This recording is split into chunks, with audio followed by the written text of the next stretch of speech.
ورحمۃ اللہ.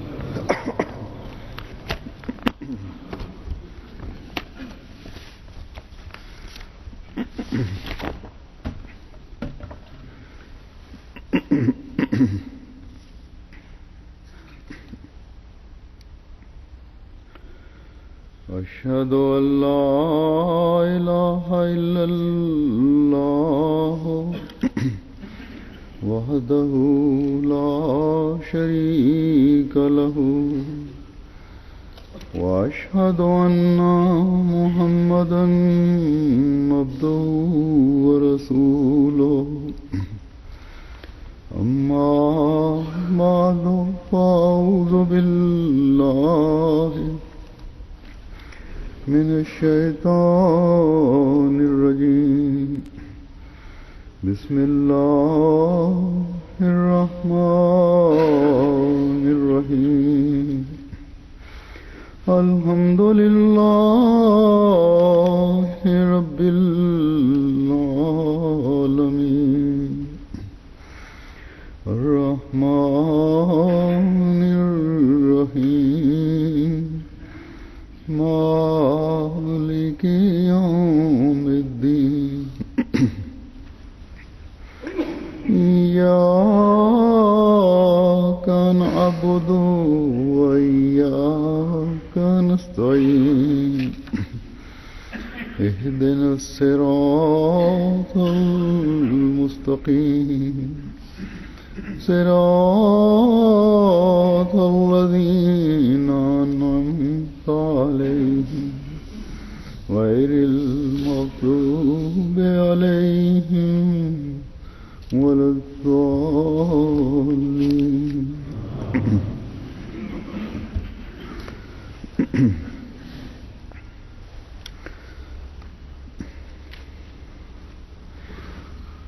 گزشتہ خطبے کے مضمون کو ہی آگے چلاتے ہوئے قرآن کریم کی آیات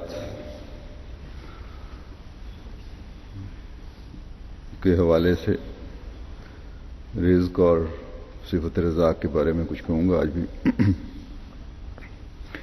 میں نے گزشتہ خطبے میں ذکر کیا تھا کہ اللہ تعالیٰ فرماتا ہے کہ میں ہی ہوں جو تمہیں رزق مہیا کرتا ہوں، اور نہ صرف انسانوں کو بلکہ ہر قسم کی مخلوق کو جسے بھی کھانے کی حاجت ہے. اور جہاں تک انسان کا تعلق ہے، بحیثیت اشرف المخلوقات اسے مادی رزق کی بھی ضرورت ہے اور روحانی رزق کی بھی ضرورت ہے. ایک مومن کو اللہ تعالیٰ فرماتا ہے کہ اگر تم اللہ تعالیٰ پر توکل رکھو اور اس کے احکامات پر عمل کرو، تقویٰ کو مد نظر رکھو، تو ایسے ذریعوں سے اسے رزق ملتا رہے گا جس کا ایک غیر مومن تصور بھی نہیں کر سکتا. کئی خط مجھے ملتے ہیں لوگوں کے، احمدیوں کے، جن میں مختلف لوگوں نے، مختلف ملکوں میں بسنے والے احمدیوں نے اپنے اپنے تجربات اور اللہ تعالیٰ کے فضلوں کا ذکر کیا ہوتا ہے کہ کس کس طرح اللہ تعالیٰ ان کے کاروباروں میں برکت ڈال کر انہیں نواز رہا ہے. بعض دفعہ ایک کام کے ہونے یا کسی کاروبار میں اس قدر منافع ہونے کی امید بھی نہیں ہوتی، لیکن اللہ تعالیٰ غیر معمولی فضل فرماتا ہے اور توقع سے کئی گنا زیادہ منافع ہو جاتا ہے. اور پھر لکھنے والے لکھتے ہیں کہ یہ بات ہمارے ایمان میں اضافے کا باعث بنتی ہے. حقیقت میں ایک حقیقی مومن کی یہی نشانی ہے کہ جب اللہ تعالیٰ اس پر فضل فرمائے تو فوراً اس کی توجہ اللہ تعالیٰ کی طرف ہوتی ہے، وہ شکر گزار بنتا ہے اور اسے بننا چاہیے، کیونکہ ایک مومن کو اس بات کا ادراک ہے کہ امن یشکر فإنما یشکر لنفسہ، یعنی جو بھی شخص شکر کرتا ہے اس کے شکر کرنے کا فائدہ اس کی جان کو ہی پہنچتا ہے، اسی کو ہی پہنچتا ہے. اور یہی ایک مومن کی نشانی ہونی چاہیے. حضرت ابراہیم علیہ السلام نے بھی جب اپنی اولاد کے لیے رزق کی دعا کی تو ساتھ ہی یہ عرض کی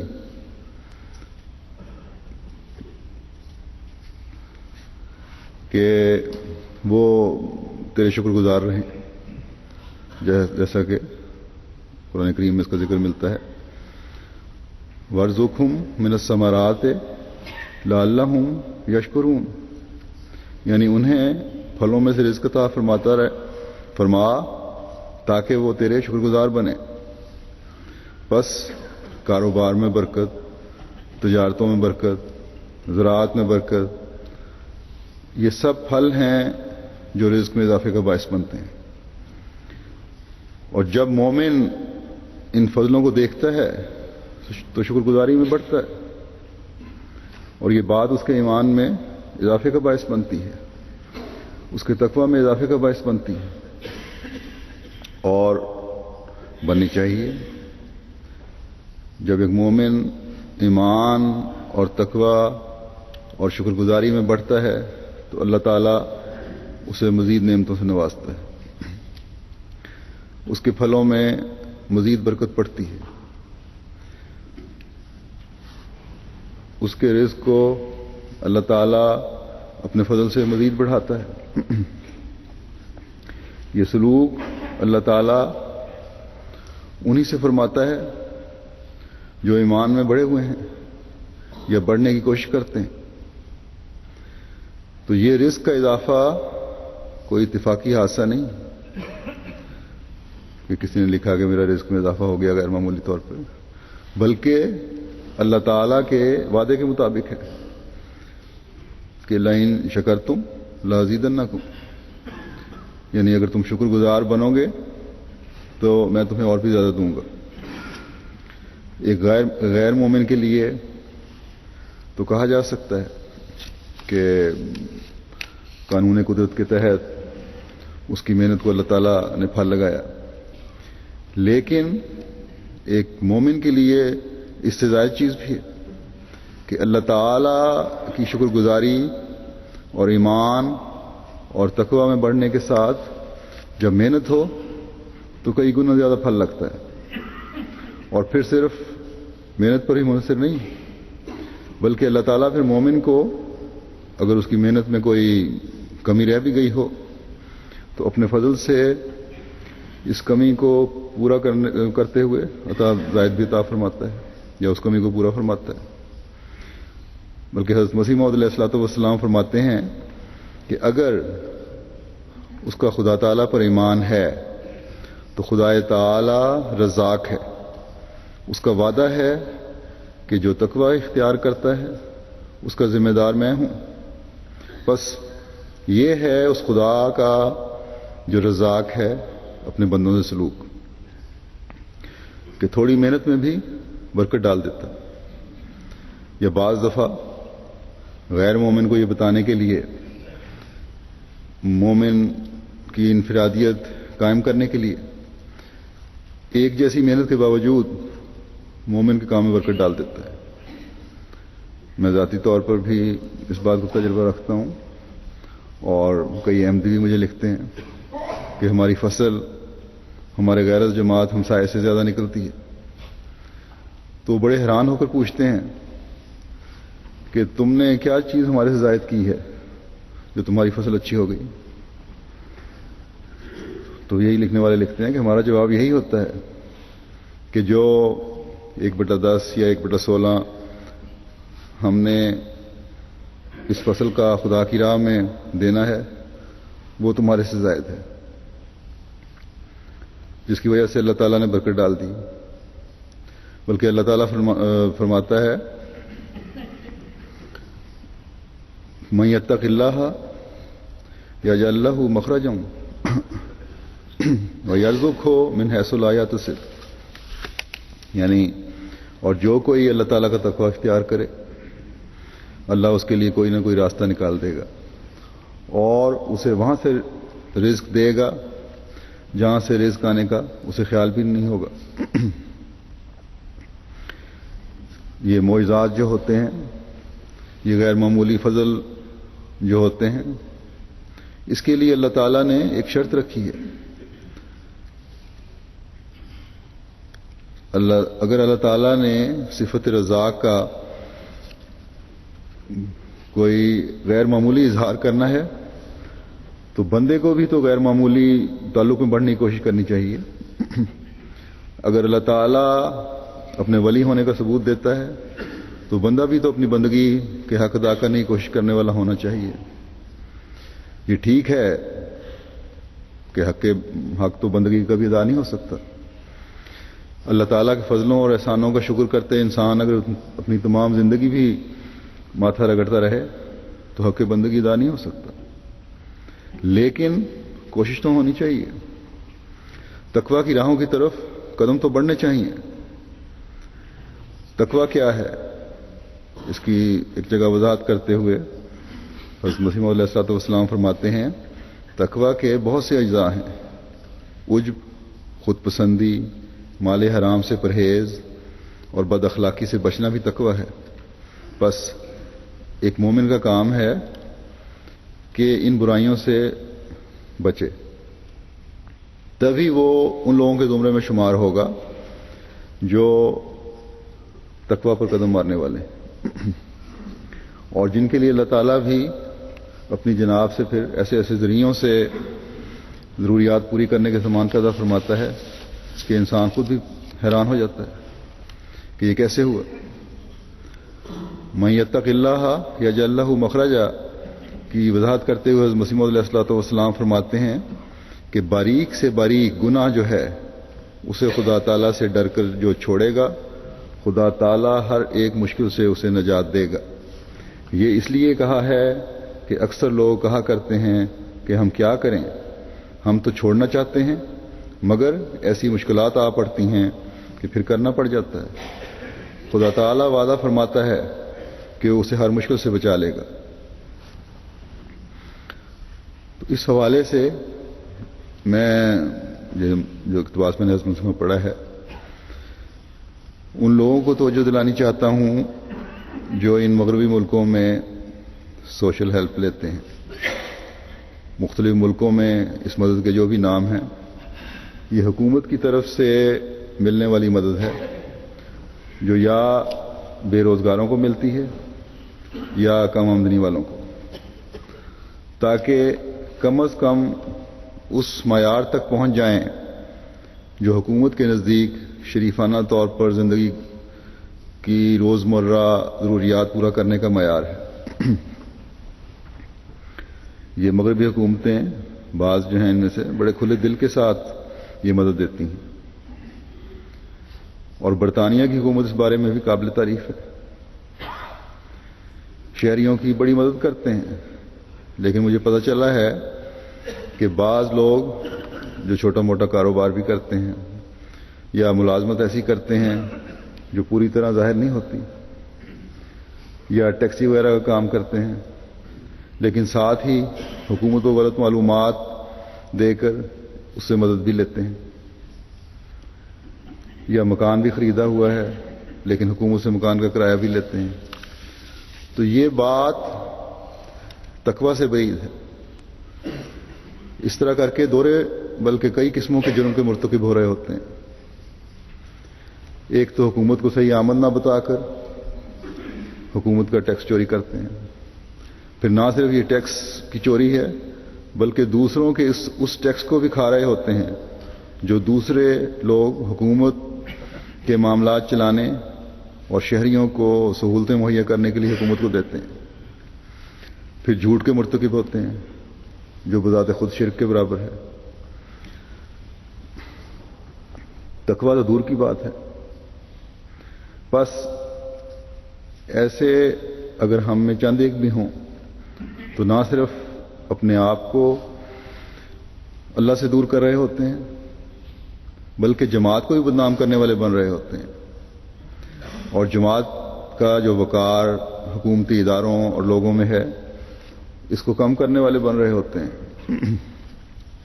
حضرت مسیح موعود علیہ الصلوۃ والسلام فرماتے ہیں کہ جب انسان خدا پر سے بھروسہ چھوڑتا ہے تو دہریت کی رگ اس میں پیدا ہو جاتی ہے۔ خدا تعالی پر بھروسہ اور ایمان اسی کا ہوتا ہے جو اسے ہر بات پر قادر جانتا ہے۔ بس ان معیاروں کو حاصل کرنے کی ہمیں کوشش کرنی چاہیے جو اللہ تعالیٰ نے ہمیں بتائے ہیں اور جن کی بار بار حضرت مسیح موعود علیہ الصلوۃ والسلام نے ہمیں تلقین فرمائی ہے۔ جو لوگ غلط معلومات دے کر چند پاؤنڈ حکومت سے لے لیتے ہیں، گویا وہ زبان حال سے یہ کہہ رہے ہوتے ہیں کہ ہمارا رازق خدا نہیں بلکہ ہماری چالاکیاں ہیں۔ جہاں اس بات کی میں یہاں وضاحت کر دوں کہ حکومتی اداروں کو بعض ایسے لوگوں پر شک پڑنا شروع ہو گیا ہے اور یہ لوگ بڑی ہوشیاری سے اپنا دائرہ تنگ کرتے ہیں۔ ابھی تک ان اداروں پر یہی تاثر ہے کہ احمدی دھوکہ نہیں کرتے۔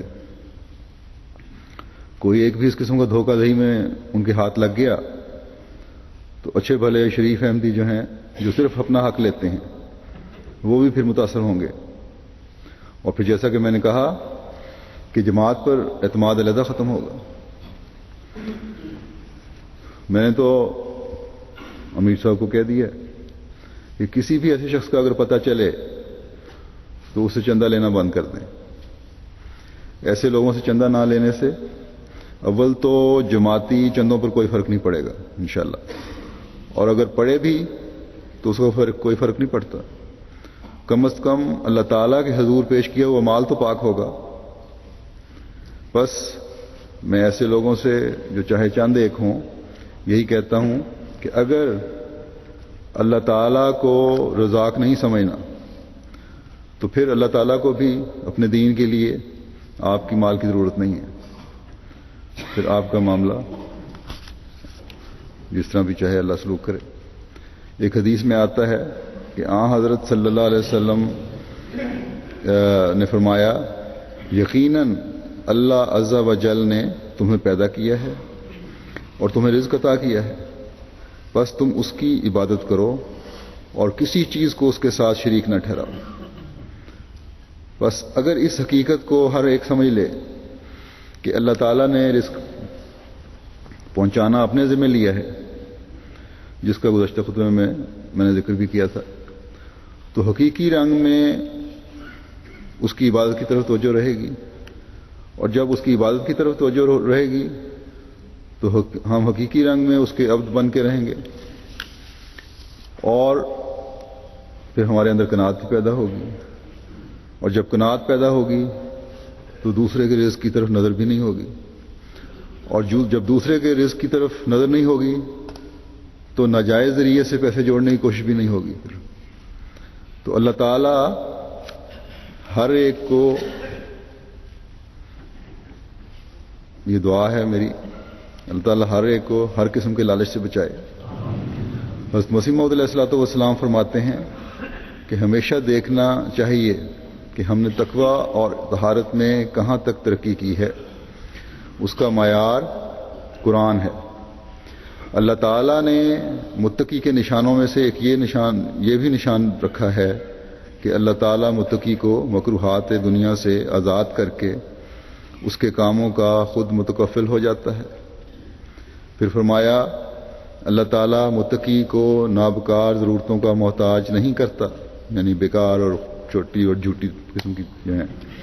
مثلا ایک دکاندار یہ خیال کرتا ہے کہ دروغ گوئی کے سوا اس کا کام نہیں چل سکتا، اس لیے دروغ گوئی سے باز نہیں آتا اور جھوٹ بولنے کے لیے وہ مجبوری ظاہر کرتا ہے، لیکن یہ امر ہرگز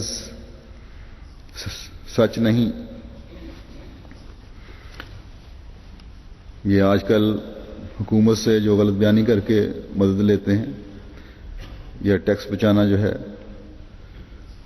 یہ بھی اس قسم کی مثال ہی ہے۔ غلط بیانی کر کے یہ چیزیں لی جاتی ہیں۔ اگر تھوڑی سی تنگی بھی ہو تو برداشت کرنی چاہیے کہ خدا کی رضا کے حصول کے لیے ضروری ہے۔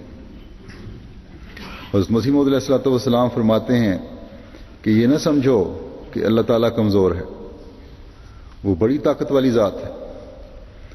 جب اس پر کسی امر میں بھروسہ کرو گے تو وہ ضرور تمہاری مدد کرے گا۔ اللہ ہمیں اس حقیقی بھروسہ کرنے کی توفیق عطا فرمائے۔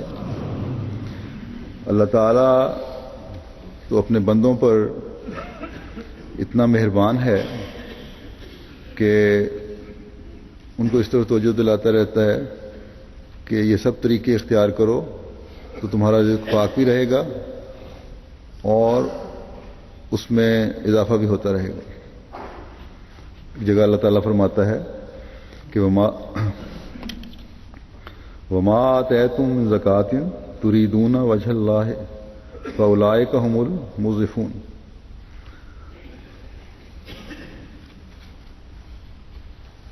اور جو تم اللہ کی رضا حاصل کرنے کے لیے زکوٰۃ کے طور پر دیتے ہو تو یاد رکھو اس قسم کے لوگ خدا کے ہاں روپیہ بڑھا رہے ہیں، بس یہ ہے اپنے مال میں برکت ڈالنے کا ذریعہ کہ اللہ تعالیٰ کی راہ میں خرچ، اور جتنی توفیق ہے اتنا خرچ کرو۔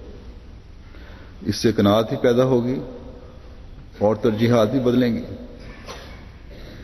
ذاتی خواہشات کے بجائے دینی ضروریات کی طرف توجہ پیدا ہوگی۔ اگر کوئی یہ کہے کہ میں جس طرح بھی جو بھی کمائی کرتا ہوں چندہ بھی اس میں سے اسی حساب سے دیتا ہوں، اس لیے کیا فرق پڑتا ہے؟ اگر میری حکومت سے میں اپنی ہوشیاری کی وجہ سے کچھ لے بھی لوں تو چندہ بھی تو اس پہ دے رہا ہوں، تو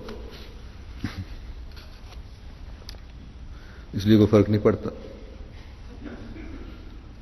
تو ایسا مال خدا تعالیٰ کو نہیں چاہیے۔ اللہ تعالیٰ فرماتا ہے کہ اگر میری راہ میں خرچ کرنا ہے تو اس میں سے خرچ کرو جو پاک ہے۔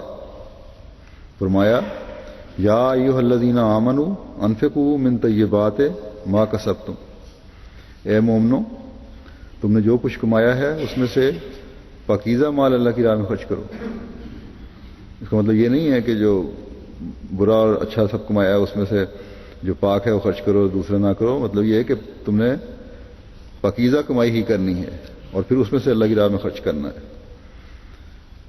جو مال غلط بیانی سے کمایا ہو وہ پاکیزہ کس طرح ہو سکتا ہے؟ بس اگر کوئی کسی غلط فہمی کی وجہ سے یہ غلط مفاد اٹھا رہا ہے تو اسے بھی باز آنا چاہیے۔ اللہ تعالیٰ کو پاک کمائی میں سے مال دیں، اور پھر اللہ تعالیٰ اس بات کی ضمانت دیتا ہے کہ یہ روپیہ برکت والا ہوگا اور دینے والے کے مال میں اضافے کا باعث بنے گا۔ ایک جگہ فرمایا اللہ تعالیٰ نے کہ 700 گنا یا اس سے بھی زیادہ اللہ تعالیٰ بڑھا سکتا ہے، لیکن مال ہمیشہ پاک ہونا چاہیے۔ بس ہمیشہ یاد رکھنا چاہیے کہ جب اللہ تعالیٰ یہ فرماتا ہے کہ وَمِمَّا رَزَقْنَاهُمْ يُنْفِقُونَ، یعنی اور جو کچھ ہم نے انہیں دیا ہے اس میں سے خرچ کرتے ہیں، تو اللہ تعالیٰ تو ناجائز طریقوں سے نہیں دیتا۔ اللہ تعالیٰ تو پاک مال اور جائز طریقوں سے مال دیتا ہے۔ بس مومن کی یہ نشانی بتائی کہ ان کا رزق بھی پاک ہوتا ہے، اور پھر وہ اس پاک رزق میں سے خدا تعالیٰ کی راہ میں خرچ بھی کرتے ہیں۔ کمائی تو چور بھی کرتے ہیں، ڈاکو بھی کرتے ہیں، ذخیرہ اندوز بھی کرتے ہیں، رشوت خور بھی کمائی کرتے ہیں، اور اس طرح مختلف ناجائز ذرائع سے کمانے والے بھی کمائیاں کرتے ہیں۔ تو کیا وہ یہ کہہ سکتے ہیں کہ یہ مال ہمیں اللہ تعالیٰ نے دیا ہے؟ اللہ تعالیٰ جو بندوں کو حکم دیتا ہے کہ عدل و انصاف کے تقاضے پورے کرو، کیا وہ دوسرے کے حق کو مارنے والے کی کمائی کو جائز قرار دے سکتا ہے؟ کبھی نہیں ہو سکتا۔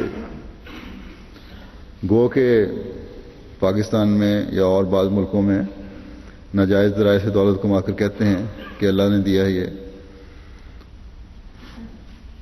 تو یہ گندا مال خدا کا نہیں ہو سکتا، یہ تو شیطان کے ذریعے سے کمایا ہوا مال ہے. اور یہ پاکستان میں جو بڑے بڑے تاجر بنے پھرتے ہیں یا پیسے والے، ایسا مال کما کے پھر ڈٹائی سے یہ بھی کہتے ہیں، ان کا یہ حال ہے کہ اپنے گھروں کے اوپر بھی پھر لکھ کے لگا دیتے ہیں کہ ھذا من فضل ربی انا للہ، یعنی کہ غلط طریقے سے مال بھی کماتے ہیں، اس کو پھر اللہ کا فضل بھی قرار دیتے ہیں. سیاستدان ہیں تو وہ قوم کا مال لوٹ رہے ہیں، وہ غلط طریقے سے کمایا ہوا مال چاہے چھوٹے پیمانے پر ہو یا بڑے پیمانے پر ہو طیب مال نہیں ہوتا. اور جو طیب مال نہیں وہ اللہ تعالیٰ کا مال نہیں، اور نہ ہی اللہ تعالیٰ کو قابل قبول ہے. بس ہر احمدی کو یہ خیال رکھنا چاہیے کہ اس کا مال پاک ہو، اور اگر وہ اپنے مال میں اضافہ کرنا چاہتا ہے تو پھر خدا تعالیٰ کی راہ میں خرچ کرے، تو دیکھے کہ کس طرح اللہ تعالیٰ اس میں برکت ڈالتا ہے. ایک بات کی اور وضاحت کر دوں یہاں. بعض لوگ لکھتے ہیں کہ ہم نے اپنے بجٹ اپنی متوقع آمد کے پیش نظر لکھوائے تھے، لیکن کاروبار میں بعض مشکلات کی وجہ سے اتنی آمد نہیں ہوئی، یا بعض کو ملازمت میں دقتیں ہیں، تو ایسے لوگ اپنے جائزے لے کر خود تقویٰ کو مد نظر رکھ کر اپنے بجٹ پر نظر ثانی کر سکتے ہیں. لیکن شرط تقویٰ ہے.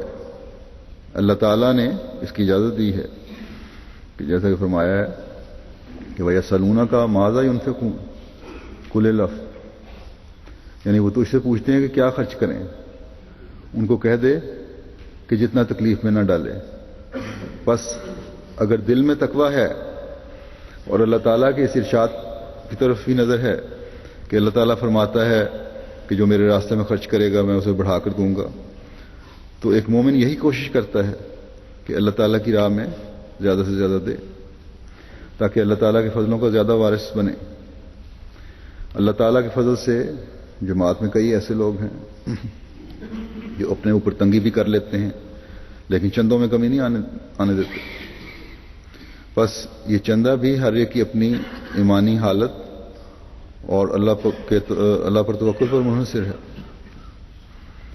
وہ یہ جانتے ہیں کہ اس طرح اللہ تعالیٰ ان کے رزق میں برکت بھی ڈالے گا اور اپنی رضا کی جنت کا وارث بھی بنائے گا. حضرت صلی اللہ علیہ وسلم کی ایک دعا ہے جو آپ کیا کرتے تھے، اس زمانے میں تو خاص طور پر یہ دعا بہت اہم ہے. ایک حدیث میں آتا ہے، حضرت ام سلمہ بیان کرتی ہیں کہ نبی کریم صلی اللہ علیہ وسلم جب صبح کی نماز ادا کرتے تو سلام پھیرنے کے بعد یہ دعا کرتے کہ اللہم انی اسألک علما نافعا و رزقا طیبا و عملا متقبلا، کہ اے اللہ میں تجھ سے ایسا علم جو نفع رساں ہو، اور ایسا رزق جو طیب ہو، اور ایسے عمل جو قبولیت کے لائق ہوں مانگتا ہوں. بس یہ دعا ہے، اس کی طرف بھی توجہ کرنی چاہیے. گزشتہ خطبے میں نے بتایا تھا کہ رزق حصے کے معنی میں بھی استعمال ہوتا ہے، اور حصہ برا بھی ہو سکتا ہے اور اچھا بھی ہو سکتا ہے. تو اس حوالے سے بھی میں اس وقت کچھ بیان کروں گا. اللہ تعالیٰ قرآن کریم میں فرماتا ہے وَتَجْعَلُونَ رِزْقَكُمْ أَنَّكُمْ تُكَذِّبُونَ، اور تم اپنے رزق بناتے ہو اس بنا پر کہ تم جھٹلاتے ہو.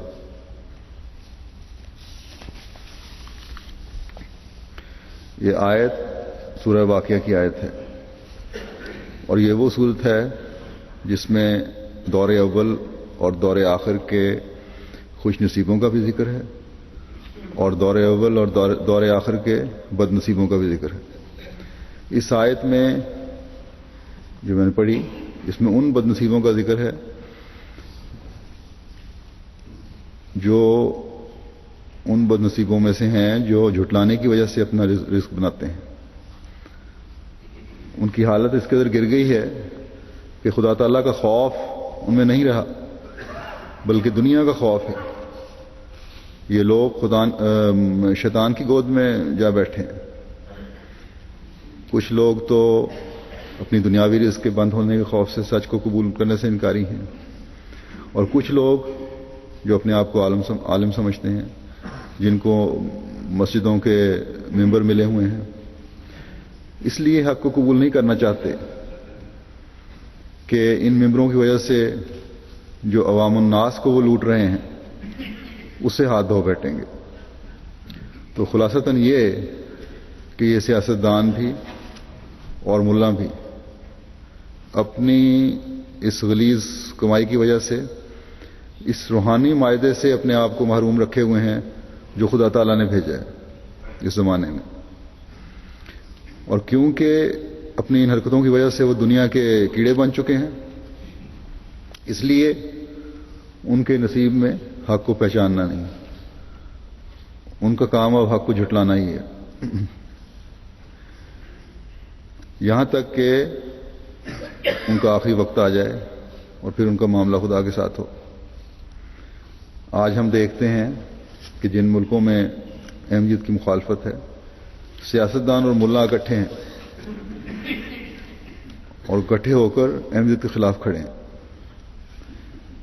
خلافت کے 100 سال پورے ہونے نے ان کے اندر اس حسد کی اور بغض کی آگ کو اور بھڑکا دیا ہے کہ یہ تو ہمارا یہ جو جھوٹا رزق ہے یہ نہ چھن جائے کہیں۔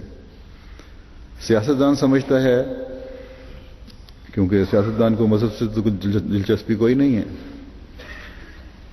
ان کو تو اپنی سیاست اور کرسی سے دلچسپی ہے۔ وہ یہ سمجھتے ہیں کہ اگر ہم نے مولوی کی بات نہ مانی اور احمدیوں کی مخالفت نہ کی تو ہمارے ووٹ کم ہو جائیں گے۔ ان کو تو اس سے غرض نہیں کہ ملک کی خدمت کرنی ہے، غرض ہے تو صرف یہ کہ اگر مخالفت نہ کی تو اپنی کرسی اور لوٹ مار سے پھر ہاتھ دھو بیٹھیں گے جو ملک کا پیسہ کھا رہے ہوتے ہیں۔ وہ رزق جو غیر طیب اور ناپاک رزق ہے، جس کی بنیاد جھوٹ پر ہے، وہ ان کے ہاتھ سے چھن جائے گا۔ اور مولوی تو میں نے جیسے کہا صرف اس بات سے خوفزدہ ہیں کہ اس کے رزق کے ذرائع بند ہو جائیں گے۔ مدرسوں کے نام پر، جامعات کے نام پر جو لوگوں کو بیوقوف بنا کے ان سے پیسے لیتے ہیں یا بعض حکومتوں سے رقم لیتے ہیں، یہ بند ہو جائے گی۔ بس یہ لوگ ہیں جن کا رزق جھٹلانے پر منحصر ہے، یا جو جھوٹ بول کر رزق کمانے والے ہیں، یعنی ان کے حصے میں جس پہلو سے بھی دیکھ لیں جھوٹ کی وجہ سے رزق ہے، اور یہی برا رزق ہے۔ اور اس رزق کی وجہ سے وہ صداقت کا نہ صرف انکار کرنے کی وجہ سے بلکہ مخالفت میں حد سے زیادہ بڑھ جانے کی وجہ سے یہ رزق ان کو مل رہا ہے۔ یہ جو رزق وہ کماتے ہیں وہ صرف مخالفت کی وجہ سے، صداقت کے انکار کی وجہ سے، جھوٹ بولنے کی وجہ سے۔ تو اللہ فرماتا ہے کہ پھر اللہ بھی گرم پانی کے ساتھ ان کی دعوت کرے گا، اور فرماتا ہے تسلیہ تو جہنم، یعنی ان کا ٹھکانہ جہنم ہے۔ بس آج جو احمدیوں کے خلاف مخالفت کا بازار گرم ہے، پاکستان میں بھی اور انڈونیشیا سے بھی خبریں آ رہی ہیں، دونوں جگہ ملا اور سیاستدان کے جوڑ کی وجہ سے یہ مخالفت ہے۔ عوام الناس کو بیوقوف بنایا جاتا ہے کہ تمہاری دینی غیرت کا سوال ہے، اٹھو اور احمدیوں کو ختم کر دو۔ حالانکہ یہ تکذیب اس لیے ہے کہ ان لوگوں کو یہ خوف ہے کہ ہمارے رزق بند نہ ہو جائیں، ہم جو لوٹ مار کر رہے ہیں وہ بند نہ ہو جائے۔ بس احمدیوں کو میں کہنا چاہتا ہوں کہ صبر اور حوصلے سے اور دعا سے کام لیں۔ اللہ تعالیٰ کے مسیح کو مانا ہے تو یقیناً اس پیغام کے ماننے کی وجہ سے آپ اللہ کے مقرب ہیں، اور اللہ تعالیٰ اپنے مقربین کے لیے نعمتوں سے پر جنت کی بشارت دیتا ہے۔ گزشتہ 120 سال سے ان لوگوں نے اپنی ہر طرح کی مخالفت کر کے دیکھ لی ہے۔ عارضی تکلیفیں تو ہمیں برداشت کرنی پڑیں بے شک، لیکن ان کی خواہشات کبھی پوری نہیں ہوئیں کہ جماعت کو ختم کر دیں. ایک آمر نے اعلان کیا کہ میں ان کے ہاتھ کے کشکول پکڑاؤں گا، تو خود اس کا جو انجام ہوا وہ ظاہر و باہر ہے. لیکن جماعت احمدیہ انفرادی طور پر بھی اور جماعتی طور پر بھی مالی وسعت اختیار کرتی چلی گئی. دوسرے نے جماعت کو کچلنا چاہا، ہر لحاظ سے معذور کرنا چاہا، تو اس کا انجام بھی ہم نے دیکھ لیا. اور جماعت کے لیے ترقی کی نئی سے نئی راہیں کھلتی چلی گئیں. اس رازق خدا نے رزق کے نئے سے نئے راستے اور نئے سے نئے باب کھولے جماعت کے لیے. اللہ تعالیٰ نے ہر لحاظ سے ہمارے لیے اپنا رزاق ہونا اور تمام قوتوں اور طاقتوں کا مالک ہونا ظاہر فرمایا. جیسا کہ وہ فرماتا ہے ان اللہ هو الرزاق ذو القوت المتین، یقیناً اللہ ہی ہے جو بہت رزق دینے والا ہے اور صاحب قوت اور مضبوط صفات والا ہے. بس ہم تو اس خدا کی عبادت کرنے والے اور اس سے رزق مانگنے والے ہیں اور اس سے ڈرنے والے ہیں. یہ دنیاوی لوگ ہمارے نہ رزق بند کر سکتے ہیں، نہ ہمارے ایمانوں کو ہلا سکتے ہیں، نہ ہی ہمیں اللہ تعالیٰ کی عبادت سے روک سکتے ہیں. گزشتہ دنوں میں 27 مئی کے بعد پاکستان کے مختلف شہروں میں، کوٹری شہر ہے ایک حیدرآباد کے قریب، لاڑکانہ میں، آزاد کشمیر میں کوٹلی ہے، اسی طرح پنجاب کے بعض شہر ہیں، احمدیوں پہ ظلم کا بازار دوبارہ گرم ہو چکا ہے. فیصل آباد میں پنجاب میڈیکل کالج کے طلباء کو کالج سے نکالا گیا. ان کے خیال میں اس طرح انہوں نے احمدیوں کے رزق بند کرنے کی کوشش کی ہے کہ احمدی طلباء جو ہیں ڈاکٹر بن رہے ہیں، فائنل ایئر کے اسٹوڈنٹ ہیں، وہ گھبرا کے کہیں گے اچھا ٹھیک ہے ہم حضرت مسیح علیہ السلام کو گالیاں نکالتے ہیں. لیکن ان کو پتہ ہی نہیں کہ ان کی ایمانی حالت، کیونکہ ان کے اپنے ایمان نہیں ہے. ان کا خیال تھا کہ خوفزدہ ہو کر یہ احمدیت چھوڑ دیں گے. کوٹری میں گھراؤ جلاؤ کی صورتحال ہے، بلکہ ایک گھر سے کل خط ملا، ان کا سامان نکال کے جلایا بھی گیا، گھیرا ہوا گھروں کو. لیکن یہ ان لوگوں کا خیال ہے کہ ہم ڈرنے والی قوم ہیں یا اپنے ایمانوں کا سودا کرنے والے لوگ ہیں. ہم تو اس ذو القوت المتین خدا کے ماننے والے ہیں جو اپنے بندوں کے لیے غیرت دکھاتا ہے اور جب دشمنوں کو پکڑتا ہے تو ان کی خاک اڑا دیتا ہے. یہی ہم دیکھتے آئے ہیں. بس صبر سے اور حوصلے سے سب احمدی کام لیں. اسی طرح انڈونیشیا کے احمدیوں سے بھی میں کہتا ہوں کہ اگر وہاں تبلیغ پر پابندی لگائی گئی ہے اور اس طرح بعض باتوں پر حکومت نے پابندی لگائی ہے، گو بین تو اس طرح مکمل طور پہ نہیں کیا، لیکن مختلف ذریعوں سے ایسی صورتحال پیدا کی گئی ہے جو بین کے برابر ہی ہے. تو یہ لوگ بھی دعاؤں کی طرف زیادہ توجہ دیں. پاکستان میں جو پابندیاں لگیں یا قانون پاس ہوئے، اس سے کون سا انہوں نے جماعت کو پھیلنے سے روک دیا؟ دنیا بھر میں اللہ تعالیٰ کے فضلوں کی بارش پہلے سے بڑھ کر جماعت پر ہوئی، اور انشاءاللہ تعالیٰ جماعت انڈونیشیا پر بھی یہ پابندیاں جو ہیں جو حکومت نے لگائی ہیں پہلے سے بڑھ کر جماعت کی ترقی کا باعث بنیں گی. بس دعاؤں پر زور دیں. انشاءاللہ تعالیٰ اب وہ وقت دور نہیں کہ ان کے مکر ان پر ہی الٹ کر پڑیں گے. بہرحال تمام دنیا کے احمدی بھی اپنے انڈونیشین اور پاکستانی احمدیوں کے لیے، بھائیوں کے لیے دعا کریں. اللہ تعالیٰ ان کے لیے آسانیاں پیدا فرمائے اور ان کی مشکلات دور فرمائے. آخر پر آج پھر میں دعا کا یہ بھی اعلان کرنا چاہتا ہوں کہ اس ہفتے انشاءاللہ تعالیٰ میں امریکہ اور کینیڈا کے سفر پر جا رہا ہوں. وہاں ان کے جلسے بھی ہیں اور جوبلی کے حوالے سے وہاں جماعتوں نے تیاریاں بھی بڑی کی ہوئی ہیں. ان کی خواہش بھی بڑی شدید ہے، خطوں میں اس کا اظہار بھی ہوتا رہتا ہے. براہ راست ملنے سے بہرحال جماعت میں کئی لحاظ سے بہتری پیدا ہوتی ہے. تو امریکہ کا تو میرا پہلا سفر ہے. اللہ تعالیٰ اس سفر ہر طرح اپنی تائید و نصرت کے نظارے دکھاتے ہوئے بہتر فرمائے، اور یہ سفر جماعت کے لیے ہر لحاظ سے بابرکت ہو، اور اللہ تعالیٰ ان تمام مقاصد کا حصول آسان فرمائے جن کے لیے یہ سفر اختیار کیا جا رہا ہے. اللہ تعالیٰ ان ملکوں کے احمدیوں میں ترقی کرنے کی ایک نئی روح پیدا فرمائے، اور ساری دنیا کے احمدیوں میں یہ نئی روح پیدا فرمائے. اور اس صدی میں جب ہم نئے نئے عہد باندھ رہے ہیں اور جلسے کر رہے ہیں، پروگرام کر رہے ہیں، اللہ تعالیٰ ایک نئی روح ہر ایک میں پھونک دے. اللہ تعالیٰ سفر میں راستے کی جو بھی کوئی مشکل ہے اس کو بھی آسان فرمائے.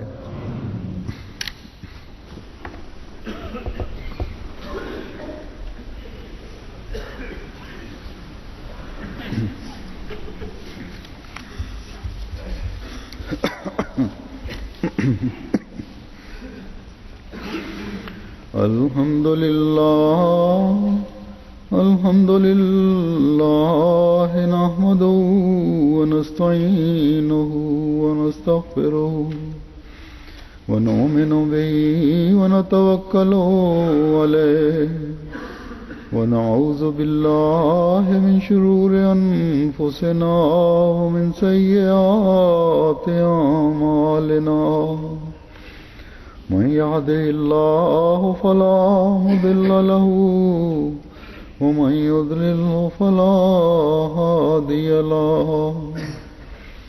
ونشهد أن لا إله إلا الله ونشهد أن محمدا عبده ورسوله.